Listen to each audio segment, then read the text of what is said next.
आपका एक बार फिर से सहारण गुरु डिजिटल क्लास में स्वागत है। एक लंबे अंतराल के बाद हम लोग मिल रहे हैं और इस लंबे अंतराल में हमें उम्मीद है कि आपने अपनी प्रीवियस चैप्टर्स जो पढ़ाए गए हैं उसको अच्छे से तैयार किया होगा। तो चलिए बिना समय गंवाए हम नेक्स्ट चैप्टर की बात करना शुरू करते हैं, जो कि मानव जनन का एक्सटेंडेड पार्ट है। चैप्टर तो अलग है, लेकिन एक्चुअल में अगर देखा जाए तो ये मानव जनन का ही एक्सटेंडेड पार्ट है ये, ठीक है। तो ये मानव स्वास्थ्य, जनन स्वास्थ्य की बात है। हम मानव स्वास्थ्य की बात करते हैं तो मानव स्वास्थ्य में सारे एस्पेक्ट्स ऐड हो जाते हैं कि एक स्वस्थ व्यक्ति की क्या क्या दिनचर्या होनी चाहिए, क्या भोजन होना चाहिए, कैसा उसका दैनिक व्यवहार होना चाहिए। ये सारी बातें उसके सामान्य स्वास्थ्य पर प्रभाव डालती हैं। ठीक इसी तरह से एक व्यक्ति का जनन अंगों के साथ किस तरह का व्यवहार है, किस तरह से वो अपने जनन अंगों का प्रयोग करता है और जनन संबंधों को संचालित करता है अपने जीवन में, तब बात आ जाती है जनन स्वास्थ्य की। तो बिना समय गंवाए हम लोग इस चैप्टर को डिस्क्राइब करना शुरू करें, डिस्कस करना शुरू करें, जनन स्वास्थ्य। और इस जनन स्वास्थ्य में हमको मुख्य रूप से जो देखना है वो इसकी क्या क्या टॉपिक्स हैं, इस टॉपिक्स को हम देखते हैं क्या डिस्कस करना है। तो मुख्य रूप से इसमें हमारे 5 पॉइंट्स हैं जिनके बारे में हम बात करेंगे। पहला, जनन स्वास्थ्य समस्याएं और कार्यनीतियां। इस जनन स्वास्थ्य से जुड़ी हुई समस्याएं क्या है और उनके लिए हमारी कार्यनीतियां क्या है, विशेष तौर पे हम बात करेंगे जो हमारे गवर्नमेंट की इम्प्लीमेंट्स क्या है, हमारी सरकारें क्या करती हैं। नेक्स्ट पॉइंट आता है जनसंख्या विस्फोट और जन नियंत्रण। ये कहने में हमें कोई खुशी नहीं है कि आज हम विश्व की सबसे बड़ी जनसंख्या वाली देश बन चुके हैं। ये कहीं से भी गर्व का विषय नहीं है, कहीं से भी हमें फख्र नहीं करना है। ये एक्सप्लोजन है और इसका दुष्परिणाम है जितने भी हमारे नेचुरल रिसोर्सेज हैं, जितने भी संसाधन हैं, उन सब पर इस जनसंख्या के बढ़ने का कोई सकारात्मक परिणाम नहीं मिल रहा है। ये अच्छी बात है कि हमारे यहाँ वर्क पावर ज्यादा है, लेकिन वो ज्यादा होना फायदेमंद नहीं है, नुकसान है। तो इस जनसंख्या विस्फोट को रोकने के लिए क्या क्या किया जा सकता है, जन नियंत्रण दूसरा हेडिंग होगा हमारा। नेक्स्ट हेडिंग है सगर्भता का चिकित्सीय समापन, मेडिकल टर्मिनेशन ऑफ प्रेगनेंसी। किसी दुर्घटनावश अगर कोई स्त्री गर्भवती होती है और वो अनचाहा गर्भ है, बहुत सारे केसेस हैं, मुख्य रूप से सेक्सुअल एब्यूजेज जिसमें बलात्कार नाम आता है, या इसके अलावा भी अगर दंपत्ति हैं और उनको किसी कारणवश गर्भ धारण हो गया और गर्भ नहीं चाहते हैं, तो इसके लिए जो अल्टीमेट उपाय है, आखिरी उपाय, वो है मेडिकल टर्मिनेशन, चिकित्सीय समापन ऑफ प्रेगनेंसी। तो उसकी हम बात करेंगे एमटीपी की, एमटीपी। और चौथा हेडिंग है यौन संचारित रोग। वो सारे रोगों के बारे में, बीमारियों के बारे में हम बात करेंगे जो कि यौन संक्रमण के दायरे में आते हैं, जो कि यौन संबंधों के स्थापित होने से हो सकते हैं। उनसे कैसे बचा जाए, उनका क्या निवारण है।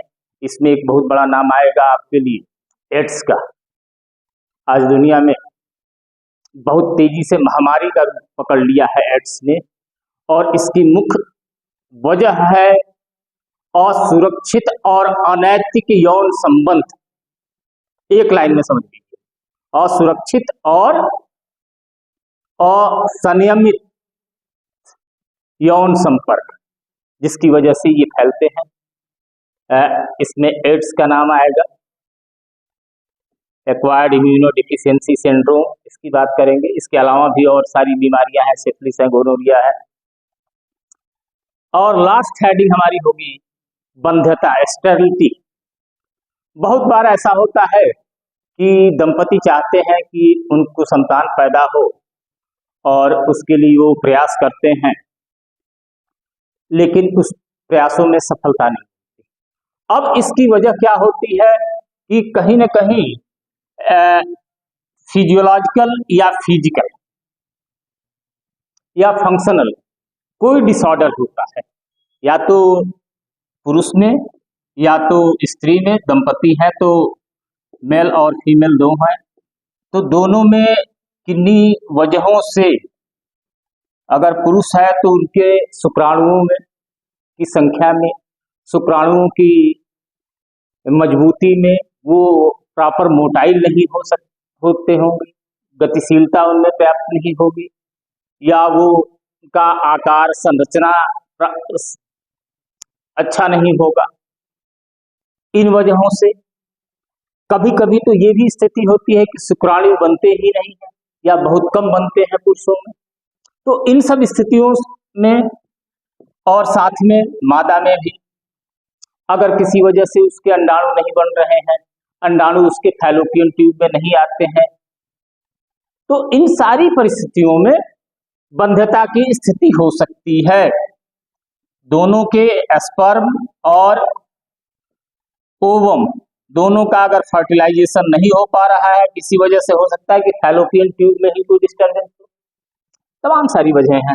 इन सारी वजहों के बारे में हम लोग इसमें बात करेंगे बंध्यता में।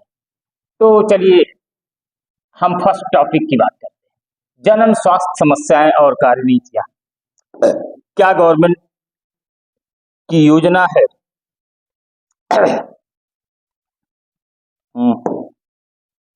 और कैसे इसकी बात हम लोग एक्सप्लोर कर सकते हैं, समझ सकते हैं। एक बात इसमें ऐड करना चाहूंगा मैं, ये टॉपिक, ये सब्जेक्ट, विशेष तौर पे ये चैप्टर सिर्फ बायोलॉजी के स्टूडेंट्स के लिए ही नहीं, ये हर एक स्टूडेंट के लिए इस चैप्टर के बारे में जानना जरूरी है। अगर वो अपने जीवन में स्वस्थ रहना चाहता है और उसे अपने जनन स्वास्थ्य की चिंता है, तो इस चैप्टर के बारे में समझना और जानना जरूरी है। Okay, let us start. पिछले अध्याय में आपने जनन तंत्र, रिप्रोडक्टिव और उसके प्रकारों के बारे में पढ़ा था, फंक्शन के बारे में हमने पढ़ लिया था, स्ट्रक्चर और फंक्शन। अब उससे जुड़े निकट शीर्षक अर्थात जनन स्वास्थ्य के बारे में चर्चा करेंगे। हम जनन स्वास्थ्य शब्द से क्या तात्पर्य समझते हैं?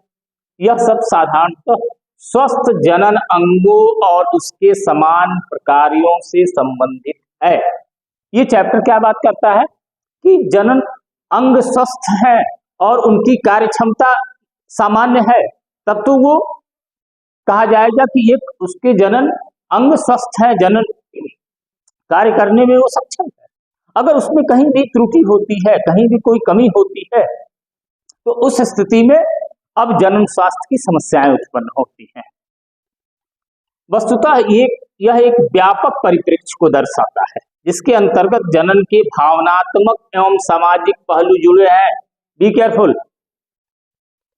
हम बात कर रहे हैं स्वास्थ्य की, लेकिन स्वास्थ्य के साथ यहाँ पर इमोशंस जुड़ रहे हैं, भावनात्मक और सामाजिक पहलू, इमोशनल एंड सोशल एस्पेक्ट्स भी यहाँ जुड़ जाते हैं। हम आगे चल के इसको डिटेल में एक्सप्लोर करेंगे कि किस तरह से किसी का भी रिप्रोडक्टिव हेल्थ उसके इमोशन और सोसाइटी से कनेक्टेड है। विश्व स्वास्थ्य संगठन, वर्ल्ड हेल्थ ऑर्गेनाइजेशन, WHO, हम जानते हैं ये दुनिया की सबसे बड़ी हेल्थ ऑर्गेनाइजेशन है, स्वास्थ्य संस्था है, और जिसके कहे हुए बात, जिसके किए गए कार्य पूरी दुनिया में स्वीकार्य है। के अनुसार जनन स्वास्थ्य का अर्थ, अब यहां से नोट करने वाली पॉइंट है आपके लिए, जनन के सभी पहलुओं सहित एक संपूर्ण स्वास्थ्य अर्थात शारीरिक, घेरते चलते हैं, भावनात्मक, व्यवहारात्मक तथा सामाजिक स्वास्थ्य है। अगर रिप्रोडक्टिव हेल्थ की बात करते हैं, जैसे कि जनरल हेल्थ की बात करते हैं, तो हम physical, social and mental, physical, mental और सोशल, 3 पॉइंट्स पर फोकस किया है WHO ने। लेकिन यहां पर इसने 4 एस्पेक्ट्स लाए हैं। फिजिकल तो हो गया, फिजिकल के साथ इन्होंने इमोशनल एस्पेक्ट की बात की है, then behavioural and social points को ऐड किया है। मेंटल की जगह यहां पर 2 टर्म लिए गए, भावनात्मक और व्यवहारात्मक, दोनों उसके मानसिक स्वास्थ्य से जुड़े हैं। लेकिन हमको यहां पर ये 4 पॉइंट्स मेंशन करने हैं कि संपूर्ण स्वास्थ्य अर्थात शारीरिक, भावनात्मक, व्यवहारात्मक और सामाजिक स्वास्थ्य है। 4 पॉइंट्स होंगे। जनरल हेल्थ की जब डिस्कशन करते हैं तो वहां सिर्फ 3 पॉइंट की बात करते हैं, physical, mental and social wellbeing. लेकिन यहां मेंटल को 2 जगह बाइफरकेट कर दिया गया है, भावनात्मक और व्यवहारात्मक। इसको आप नोट कर लेंगे अलग से। ये डेफिनेशन हो गई स्वस्थ जनन स्वास्थ्य की। इसलिए ऐसे समाज को जननात्मक रूप से स्वस्थ समाज कहा जा सकता है जिसमें लोगों के जनन अंग शारीरिक रूप से, प्रकारात्मक रूप से सामान्य हो, यानी कि फिजिकल और फंक्शनल सामान्य है। तो उस कंडीशन में उसको कहा गया कि वो नॉर्मल है, वो पूरी सोसाइटी, वो पूरा घर, पूरा समाज ठीक है, सोशल वेलबींग है। लेकिन इसके आगे जब बढ़ते हैं तो यौन संबंधी सभी पहलुओं में जिनकी भावनात्मक और व्यवहारिक पारस्परिक क्रियाएं सामान्य हो, ये दोनों चीजें, फिर वही बात आती है कि जो मेंटल था टर्म, उस मेंटल को यहाँ पर इमोशनल और बिहेवियरल कर दिया गया। तो ये दोनों अगर सामान्य है तो जनन स्वास्थ्य को बेहतर बनाए रखने के लिए क्या महत्व है और इसको पाने के लिए कौन सी विधियां अपनानी चाहिए, इन सबके लिए क्या क्या आवश्यकताएं हैं, इन सारे पहलुओं पर हम बात करते हैं। Is it clear? आगे बढ़ते हैं। जनन स्वास्थ्य समस्याएं और कार्यनीतियां। अब हम अपने हेडिंग पे आ रहे हैं कि क्या स्वास्थ्य समस्याएं हो सकती हैं और उसके लिए क्या क्या प्रिकॉशंस लिए जा सकते हैं, और प्रिकॉशंस के साथ साथ उसके लिए क्या क्या हेल्प किया जा सकता है। उस अगर इशू क्रिएट हो गए, तो अगर इशू क्रिएट हो रहे हैं तो उसमें क्या किया जा सकता है, तो इसकी बात करते हैं। और इसमें सबसे गर्व की बात ये तो है कि विश्व में भारत ही पहला ऐसा देश था जिसने राष्ट्रीय स्तर पर संपूर्ण जनन स्वास्थ्य को एक लक्ष्य के रूप में प्राप्त करने के लिए राष्ट्रीय कार्य योजना और कार्यक्रमों की शुरुआत की थी। ये हमारे लिए अच्छी बात है, इस पर हम गर्व कर सकते हैं कि ये दुनिया का पहला देश था हमारा जहां पर सबसे पहले इस बात की चिंता की गई कि जनन स्वास्थ्य के बारे में हम बात करें।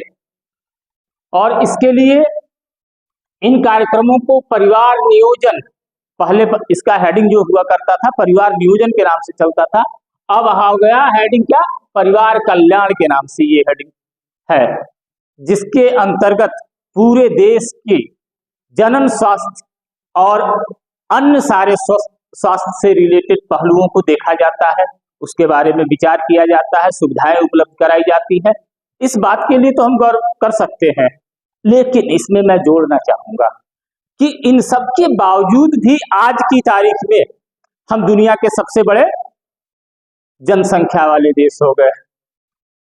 इतने सालों के बीतने के बाद लगभग कहा जाए तो हम 75 ईयर्स हो गए, 75 साल का समय बीत गया, और इस 75 सालों में हमने अपना जो निर्धारित लक्ष्य था वो प्राप्त नहीं कर पाए। चलिए आगे बढ़ते हैं। और इसकी शुरुआत 1951 में हुई थी, इसको नोट कर लीजिएगा। 1951 में हमारे यहाँ सबसे पहले परिवार नियोजन नाम की संस्था स्थापित की गई और उसी संस्था का नाम फिर परिवार कल्याण रखा गया, जिसमें कि दुनिया देश के तमाम नागरिकों के स्वस्थ रहने के लिए की परिकल्पना की गई और जनसंख्या नियंत्रण इसका एक मुख्य पहलू था। लेकिन चलिए, पिछले दशकों में समय समय पर इनका आवधिक मूल्यांकन, पीरियोडिक इवैल्यूएशन हुआ भी किया गया। जन संबंधी आवधिक क्षेत्रों को इसमें सम्मिलित करते हुए बहुत उन्नत एवं व्यापक कार्यक्रम फिलहाल जनन एवं बाल स्वास्थ्य सेवा कार्यक्रम RCH, reproductive and child health care programme, ये चलाया गया RCH। ये टर्म आप नोट कर लेंगे, reproductive and child health care services के नाम से प्रसिद्ध है। इन कार्यक्रमों के अंतर्गत जन्म संबंधी विभिन्न पहलुओं के बारे में लोगों में जागरूकता पैदा करते हुए और जननात्मक रूप से स्वस्थ समाज तैयार करने के लिए अनेक सुविधाएं एवं प्रोत्साहन दिए जा रहे हैं। अभी आप देखेंगे कि बिहार गवर्नमेंट ने भी खास तौर पर बहुत सारे रिप्रोडक्टिव हेल्थ से रिलेटेड प्रेगनेंसी के कंडीशन में टीकाकरण की सुविधाएं, प्रेग्नेंट फीमेल को कुछ धन भी दिया जा रहा है और तमाम डिफरेंट स्टेजेज में, गर्भावस्था के अलग अलग स्टेजों में उनको जो आवश्यक दवाएं, सुविधाएं, इंजेक्शंस दिए जा रहे हैं। तो ये सारे एफर्ट गवर्नमेंट के द्वारा किया जा रहा है, उसका हमको सदुपयोग करना चाहिए, जो कि नहीं हो पा रहा है। जो पॉपुलराइजेशन करने वाला कार्यक्रम है, श्रव्य तथा दृश्य, ऑडियो विजुअल, रेडियो, टेलीविजन, तमाम संचार साधनों के द्वारा, इसके अलावा मुद्रित सामग्री, पैम्फलेट चिपकाए जाते हैं। तमाम तरह की मीडिया के द्वारा गवर्नमेंट का ये एफर्ट है कि देश की जनता स्वस्थ हो और खुशहाल हो। इसके लिए तमाम तरह की सुविधाएं दी जा रही हैं और उसका प्रचार प्रसार भी किया जा रहा है। तो ये सारे मीडिया के माध्यम से किए जा रहे हैं, सरकारी तथा गैर सरकारी। देखिए, ये गवर्नमेंट ऑर्गेनाइजेशन हो गए GO, और NGO, नॉन गवर्नमेंट ऑर्गेनाइजेशन भी इसमें लगे हुए हैं। संगठन जनता के बीच जन्म संबंधी पहलुओं के प्रति जागरूकता पैदा करने के लिए विभिन्न उपाय कर रहे हैं कि अलर्टनेस आए। और खुशी की बात है, at the end of day हम ये मानते हैं और ये सच भी है कि बहुत सारी जनता जागरूक हो चुकी है और जन स्वास्थ्य के लिए ही नहीं, जनसंख्या नियंत्रण के लिए भी। आज के वर्तमान दौर में आप देखेंगे, आप भले ही 4-5 भाई बहन हो सकते हैं, लेकिन जो रिसेंट कपल्स हैं इस समय, जो वर्तमान में आप देखेंगे तो मैक्सिमम कपल्स ने, दंपतियों ने एक लिमिट बना लिया है कि हम 2 और हमारे 2 तक तो लोग आ गए हैं। चलिए, इसका इफेक्ट है, उपयुक्त सूचनाओं को प्रसारित करने के लिए माता पिता, अन्य निकट संबंधी, शिक्षक एवं मित्रों की भी प्रमुख भूमिका है। ये समाज के प्रमुख अंग है और इन सबकी सहयोग की आवश्यकता है और तभी ये संभव हो पाता है। विद्यालयों में यौन शिक्षा की पढ़ाई को बढ़ावा दिया जाना चाहिए। इसी से मैंने कह रहा था कि ये चैप्टर सिर्फ बायोलॉजी वालों के लिए नहीं है, ये सबके लिए है। यौन शिक्षा के बारे में ये जानकारी होनी चाहिए ताकि युवाओं को सही जानकारी मिल सके और बच्चे यौन संबंधी विभिन्न पहलुओं में के बारे में फैली भ्रांतियां, यौन संबंधों के बारे में और यौन अंगों के बारे में, इस समाज में अज्ञानता बस बहुत सारी भ्रांतियां हैं कुछ, जिनका निवारण हमें समुचित ज्ञान से ही कर सकते हैं। और ये समुचित ज्ञान आपको कहाँ मिलेगा? आपको बुक्स में मिलेगा, किताबों में मिलेगा, टीचर्स के द्वारा मिलेगा और गवर्नमेंट और नॉन गवर्नमेंट ऑर्गेनाइजेशन, जो कि एक अच्छी संस्थाएं हैं, इनके द्वारा मिलेगा। एक बात इसमें मैं ऐड करना चाहता हूं कि आपने देखा होगा, स्पेशली मैं बॉयज को अपील कर रहा हूं कि आज के दौर में आप कहीं जाएं पब्लिक प्लेसेस पर, स्पेशली मैं एक लोकेशन बताना चाहूंगा, पब्लिक टॉयलेट्स पे अगर जाते हो तो आपको अगर सबसे ज्यादा एडवर्टीजमेंट कोई मिलेगा, पंपलेट चिपके हुए मिलेंगे, तो वो यौन रोगों के बारे में, यौन विशेषज्ञों के पोस्टर मिलेंगे उसमें तमाम तरह की बातें लिखी होती हैं और सब की सब भ्रामक और गलत सूचनाएं होती हैं। इसको आप याद करिए। ओके, आप सही जानकारी एथेंटिक बुक्स से, एथेंटिक मीडिया के माध्यम से, हॉस्पिटल्स के माध्यम से, डॉक्टर्स के माध्यम से और टीचर्स से ले सकते हैं। ये ठीक है, आगे बढ़ते हैं।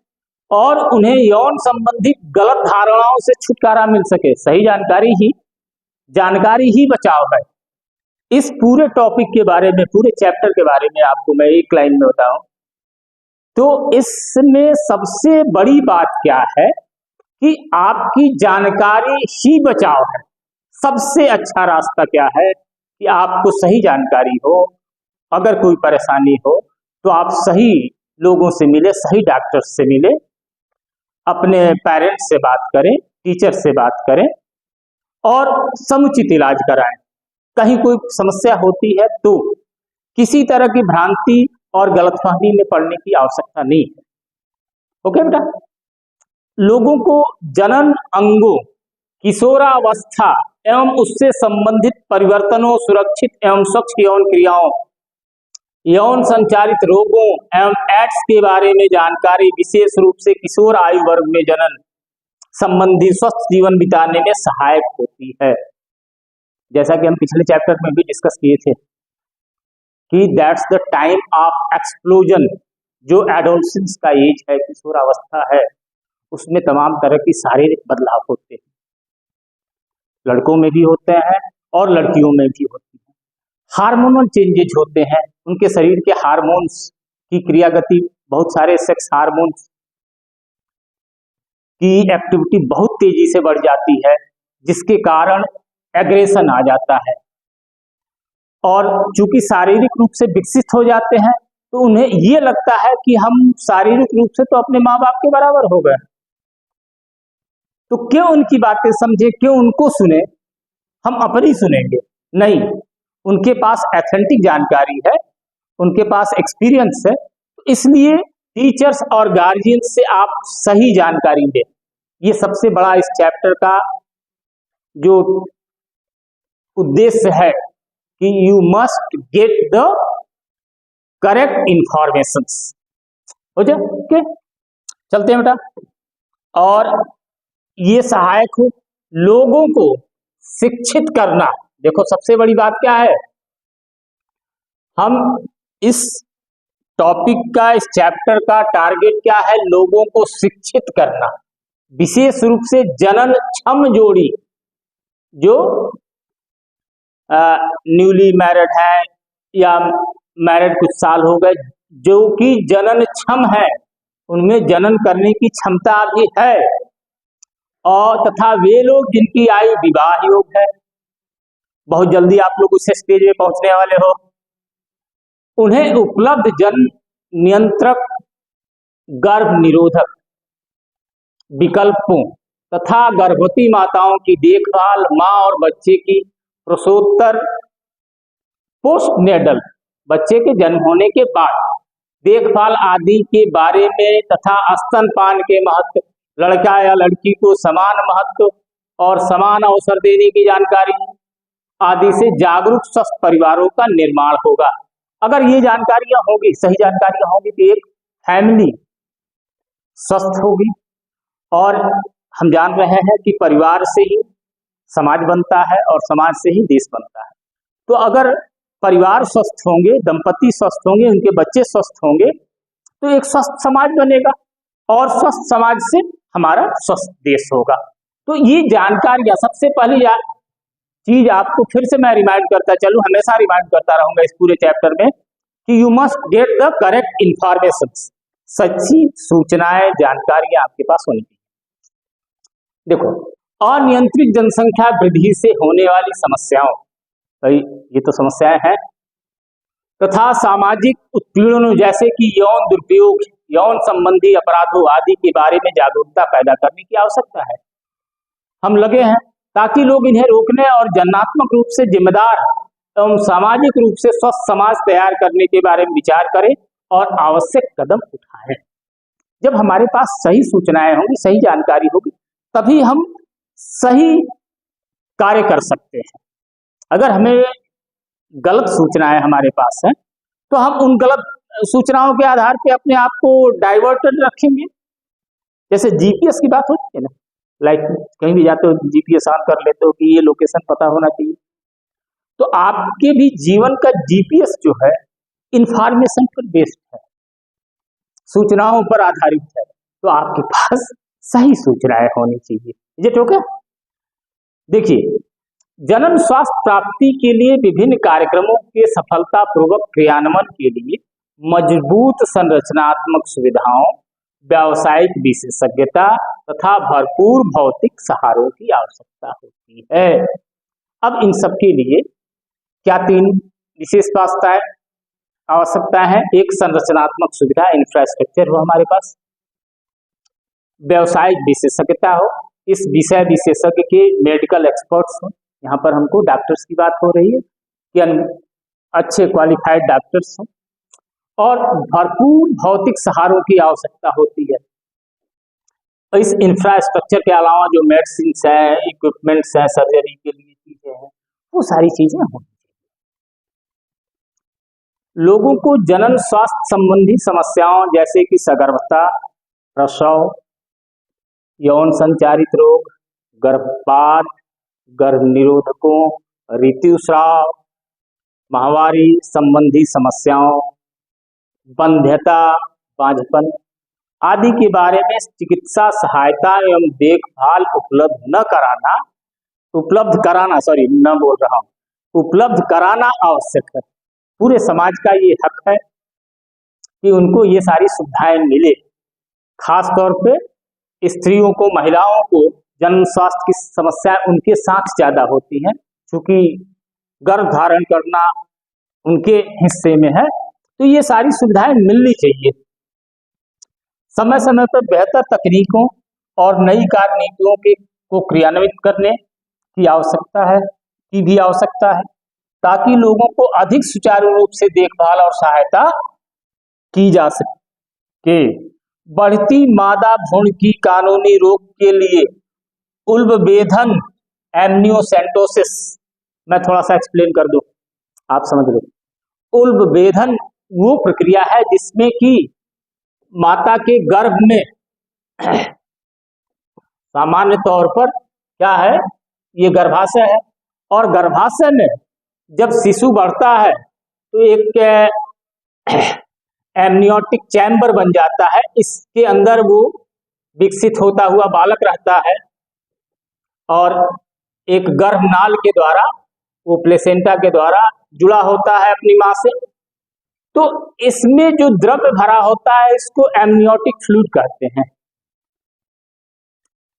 और इसी फ्लूइड को निकालकर उस चेक किया जाता है कि क्या उस बढ़ते हुए शिशु में, जो बच्चा गर्भ में पल रहा है, उस बच्चे में कहीं कोई शारीरिक या आनुवंशिक समस्याएं तो नहीं है, क्योंकि आनुवंशिक रोग माँ बाप से उसके बच्चों को स्थानांतरित हो सकते हैं।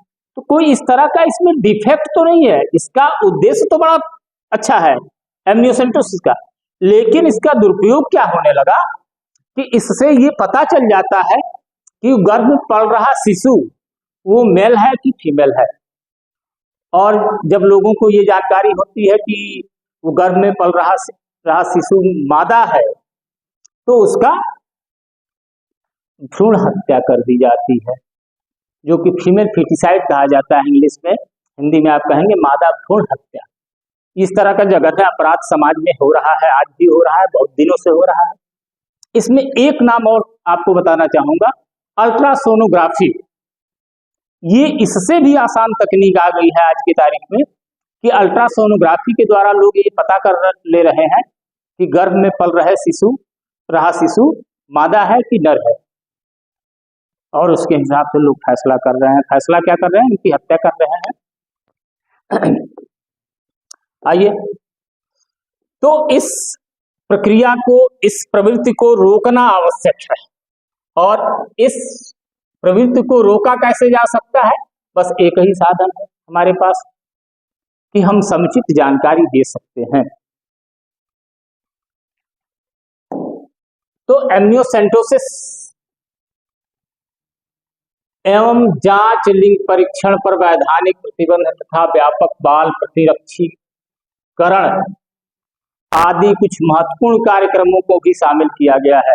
मैंने कहा ना कि एक एम्नियोसेंटोसिस है, उसके बाद दूसरा जो है और सबसे पॉपुलर आज की तारीख में हो गया है अल्ट्रासोनोग्राफी। आपने देखा होगा कि हर बीमारियों में ही, बहुत सारी बीमारियों में अल्ट्रासोनोग्राफी कराई जा रही है। तो इस तरह बढ़ते हुए भ्रूण का, गर्भावस्था में अगर कोई स्त्री है तो उसके भी भ्रूण का समय समय पर अल्ट्रासोनोग्राफी आज डॉक्टरों के द्वारा किया जा रहा है, और उसमें भी ये सुविधा है कि उससे लिंग परीक्षण किया जा सकता है। वैसे तो लिखा जा रहा है, सरकार ने पूरी तरह से इसे प्रतिबंधित कर दिया है, लेकिन फिर भी नाजायज तौर पे बहुत सारे काम हो रहे हैं। तो एम्नियोसेंटोसिस में एमनियोटिक द्रव्य में घुले पदार्थों एवं विकासशील भ्रूण की कोशिकाओं का विश्लेषण किया जाता है। अभी बताया आपको कि उसमें से लिक्विड निकाल लिया जाता है, उसका एनालिसिस किया जाता है, और उस एनालिसिस पर के आधार पर ये पता होता है कि उसमें होने वाली कोई बीमारियां तो नहीं है, कुछ आनुवंशिक डिफेक्ट तो नहीं है उसके में। इस विधि से भ्रूण में होने वाले विभिन्न आनुवंशिक विकारों, ये तो बड़ी अच्छी बात है भाई कि अगर कोई जेनेटिक डिफेक्ट है, कुछ प्रॉब्लम है उस बढ़ते हुए भ्रूण में, तो उसके लिए कुछ सोचा जाए। अब जैसे यहाँ कुछ नाम दिया है, Down syndrome, haemophilia, sickle cell anaemia, इसके अलावा भी बहुत सारी आनुवंशिक बीमारियां हैं जो कि माता पिता से, इसमें एक नाम एड्स का भी ले सकते हो जो एसटीडी है, सेक्सुअली ट्रांसमिटेड डिजीज में उसका नाम है, लेकिन इसके अलावा वो भी इन्फेक्टेड मदर से, स्पेशली मदर से, इन्फेक्टेड मदर से उसके बच्चे को ट्रांसफर हो सकता है। कौन सी बीमारी? जो कि एसटीडी है, सेक्सुअली ट्रांसमिटेड डिजीज है, वो है एड्स। तो इन सारी स्थितियों के लिए तो ये परीक्षण आवश्यक है और उपयोगी भी है कि परीक्षण के द्वारा ये पता चल सकता है कि क्या जो गर्भ में शिशु पल रहा है उसे कोई आनुवंशिक बीमारी तो नहीं है। अगर इस तरह की कोई बीमारी है तो वहां पर गर्भ समापन कराया, वो लीगल है। उसके बारे में भी अभी आगे चल के हम लोग डिस्कस करेंगे कि उसमें भी गवर्नमेंट ने गाइडलाइंस दिए हैं कि अगर 3 महीने तक का गर्भ है तो उस कंडीशन में एक डॉक्टर का रिकमेंडेशन काफी होता है, लेकिन अगर वो गर्भ 3 महीने से ज्यादा हो गया, 6 महीने तक के बीच का दौर का गर्भ होगा, तो वहां पर 2 क्वालिफाइड डॉक्टर्स के द्वारा ये वेरीफाइड होना चाहिए कि क्या इस गर्भ के कंटिन्यू करने की वजह से बच्चे या मां या दोनों के मानसिक, सामाजिक और शारीरिक स्वास्थ्य के लिए हानिकारक है। उसके बारे में आगे डिस्कस करेंगे।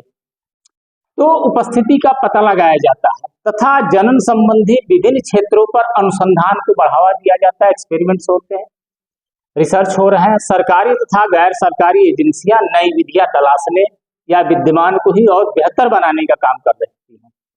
क्या आप जानते हैं? देखिए बताया जा रहा है कि सहेली नामक गर्भ निरोधक गोली की खोज भारत में लखनऊ के केंद्रीय औषधि अनुसंधान संस्थान, central drug research institute CDRI, central drug research institute ने की है। एक बहुत अच्छी गर्भ निरोधक गोली है। जब हम लोग गर्भ निरोधक गोलियों के बारे में बात करेंगे तो इसको एक्सप्लोर किया जाएगा। तो ये सारी चीजें हमारे सरकारों के द्वारा और सरकारों के साथ साथ जो अन्य गैर सरकारी संगठन भी है वो इसमें सहयोग करते हैं कि समाज का, देश का जनन स्वास्थ्य भी बेहतर हो। ये हमारे लक्ष्य है और हमारा लक्ष्य है, जहां हम लोग आज आमने सामने खड़े हैं, आपके पास सही सूचनाएं जाए, आप सही जानकारी इकट्ठा करें और उसके हिसाब से आप बेहतर जीवन जी सकें। ओके, कंटिन्यू करते हैं। यौन संबंधित मामलों के बारे में बेहतर जागरूकता। जागरूकता कब आएगी? जानकारी होगी तब जागरूकता आएगी। जब हम किसी चीज के बारे में सही जानकारी रखे हैं तभी तो हम जागरूक हो सकते हैं। हमें वो पीपल का भूत, नीम की क्या क्या जो समाज की अवधारणाएं हैं। एक दुर्भाग्यपूर्ण घटना मुझे अभी याद पड़ गई। अभी हाल में ही हमारे प्रदेश में कि किसी जिले की मैं बात नाम नहीं लूंगा, आप पता कर लेना, कि एक महिला और उसके पूरे परिवार को लोगों ने मार डाला ये कहकर कि डायन है। तो इस तरह की जो बिलीफ सिस्टम है जो कि गलत है, इसको हमको रोकना है। और ये कैसे होगा? बेहतर जागरूकता हमको फैलानी होगी समाज में कि ये गलत बातें हैं। अधिकाधिक संख्या में चिकित्सा सहायता प्राप्त प्रसव। और चिकित्सा सहायता प्राप्त प्रसव कब होगा? जब ज्यादा चिकित्सक होंगे, ज्यादा डॉक्टर्स होंगे। तथा बेहतर प्रसवोत्तर देखभाल से मातृ एवं शिशु मृत्यु दर में गिरावट आई है। ये तो अच्छी बात है, बिल्कुल आज हम पॉजिटिव डायरेक्शन में हैं। लघु परिवार वाले जोड़ों की संख्या बढ़ी है। वही मैंने कहा ना कि हम दो हमारे दो का कॉन्सेप्ट नो डाउट पिछले 10 साल में हमारे देश में बिल्कुल मजबूती के साथ स्थापित हो रहा है। यौन संचालित रोगों की सही जांच पड़ताल तथा देखभाल और कुल मिलाकर सभी यौन समस्याएं हेतु बढ़ी हुई चिकित्सा सुविधाओं का होना आदि समाज के बेहतर जन स्वास्थ्य की ओर संकेत देते हैं। तो बेहतर होने के लिए हमारे पास दो चीजें होंगी। एक बात तो है इंफॉर्मेशन और उसके साथ रिसोर्सेज, संसाधन होने आवश्यक है। हमारे